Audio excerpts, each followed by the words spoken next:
If you're going to Japan, you only have one obligation.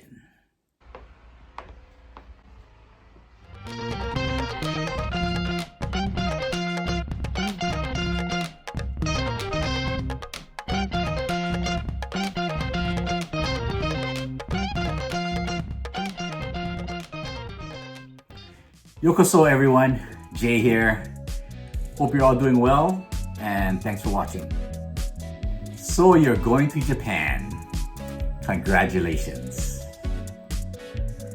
I'm sure your immediate family knows. A few close relatives have heard. Your best friends know about it, guarantee. They probably told acquaintances of yours. You mentioned it to work friends. Of course not. They're gonna cover your butt when you're gone. Your coworkers, bosses, and even a few, how shall I put it, unfriendlies, you know what I mean, know of your plans. You know that they know Japan has a lot of good, tasty, awesome stuff. In this video, we're gonna go over what omiyage is and how to handle this burden you've unknowingly adopted. Ikimashou! If you like interesting travel content, feel free to subscribe to this channel, share what you just saw, and hit that notification bell. We would really appreciate it. Here's a history or origin of omiyage in a nutshell. I don't want this video to be over an hour, so I'm gonna cut it short.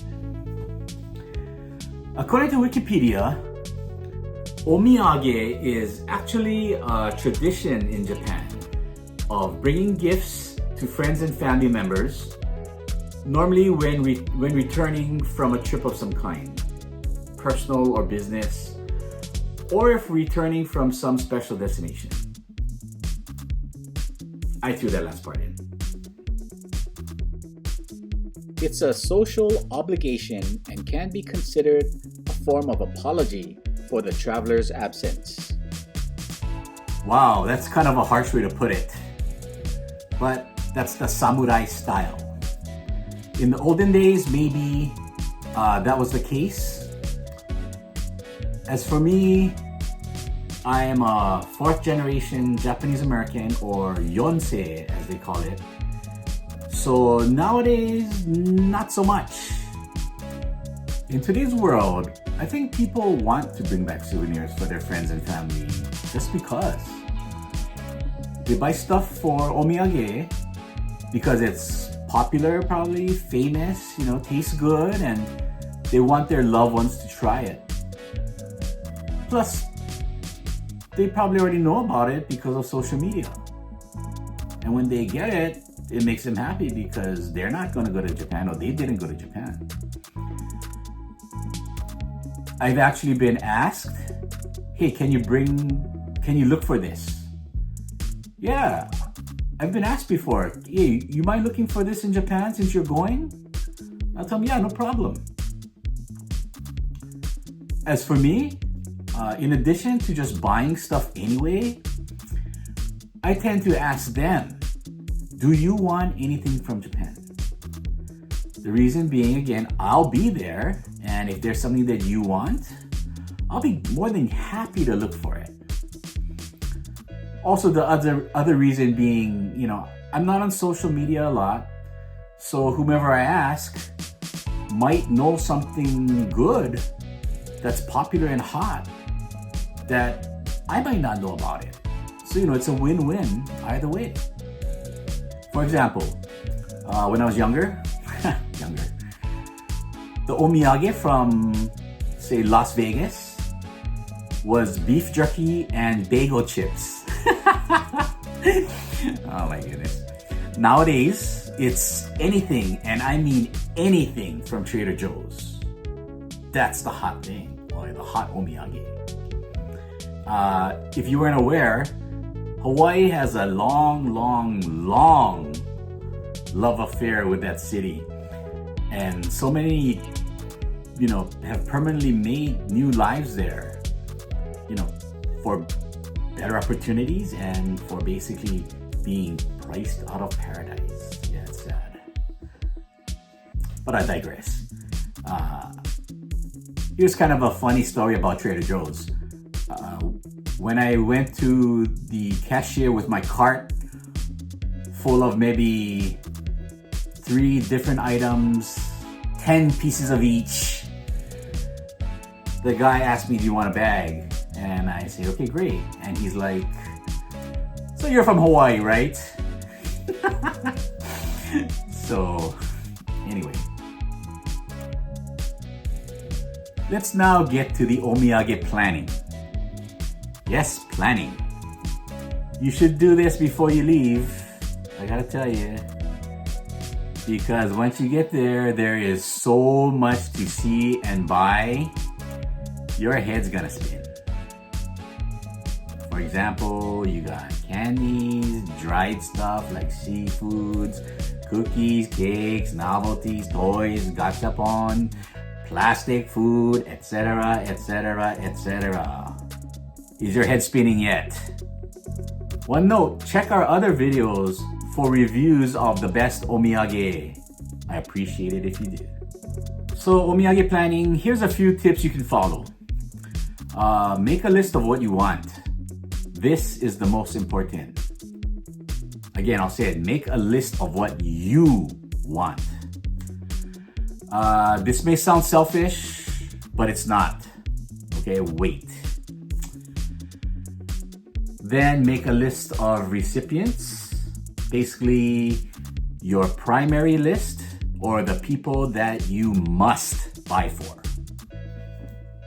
For example, immediate family members, some relatives, close coworkers, and people that have done favors for you so this trip could be a reality. Probably the most important people, such as pet sitter, house sitter, and just, dropping you off at the airport, that kind of thing, etc., etc., etc. But the people who made it possible for you to go. And here's what I call a super tip. For these important people or VIPs, just buy something, okay? Size is not going to matter in this case. Just a thoughtful little item that will be appreciated tenfold. Believe me. And then your secondary list, it's okay if there wasn't enough room in my luggage list. Hindi man natin anything. For example, other family members, coworkers, acquaintances, those unfriendlies. You know what I'm talking about? Etc., etc., etc. And here's another super tip. Buy a big bag of some kind of snack and leave it at your work. And if you look at it, you've given more people omiyage than you thought. So another win-win. So let's just jump ahead and say you're back home. The trip was wonderful, memorable, and now you're longing to return. You unpack your bag and sort out all of your omiyage and man, you forgot to buy for someone. Yeah, it's gonna happen. It's gonna happen. What are you gonna do?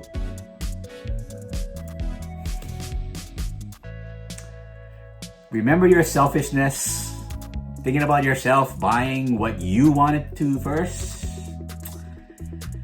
Well, your problem is solved. You have omiyage for that forgotten person. Just take it from your stash. Brilliant. Okay. Sounds more complicated than it is. It's not. Sounds like a burden. It's not. Just remember to make your primary list, and most importantly, remember yourself. It's your trip. Hope this was helpful and informative, and until the next interesting video, see ya!